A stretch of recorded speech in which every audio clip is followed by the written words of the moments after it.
ഈ പടത്തിലെ എല്ലാ പാട്ടുകളും അന്ന് സൂപ്പർ ഹിറ്റ് ആയിരുന്നു. എല്ലാം സൂപ്പർ ഹിറ്റാണ്. എല്ലാം ഇപ്പം അതിന് ശേഷം വന്ന കേരളത്തിലെ ന്യൂ ഇയർ പാർട്ടികൾക്കെല്ലാം December 31 Vasco da Gama went to the drama പാടിയിരിക്കും.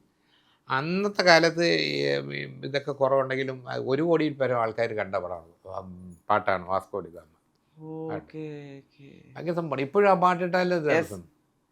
അതുപോലെ തന്നെ ഈ തലയ്ക്കൊരു തീം സോങ് ഉണ്ടല്ലോ, ആ ട്രെൻഡ് കൊണ്ടുവന്നത് ഏകദേശം ആ പടത്തിലൂടെ കൊണ്ടുവന്ന പുതുമുഖങ്ങളിലൊന്നാണ് ഞാൻ കൊണ്ടുവന്ന പുതുമുഖൻ രാഹുൽ രാജ്, മ്യൂസിക് ഡയറക്ടർ. അയാൾ അതോടെ വലിയ എസ്റ്റാബ്ലിഷ്ഡ് ആയി. പിന്നെ കോളിൻസ്, അതിൻ്റെ പോസ്റ്റർ ആണ് ബ്യൂട്ടിഫുൾ പോസ്റ്റേഴ്സാണ്, അതെല്ലാം ചെയ്ത കോളിൻസാണ്. പിന്നെ മലയാളത്തിൽ ഏറ്റവും തിരക്കുള്ള എന്താ പറയുക പോസ്റ്റർ ഡിസൈനർ വന്നിട്ട് കോളിൻസാണ്. ഇപ്പോഴും ആ പടം വന്നപ്പോഴും പോസ്റ്റേഴ്സ് ചെയ്യുന്ന കോളിൻസ് തന്നെയാണ്.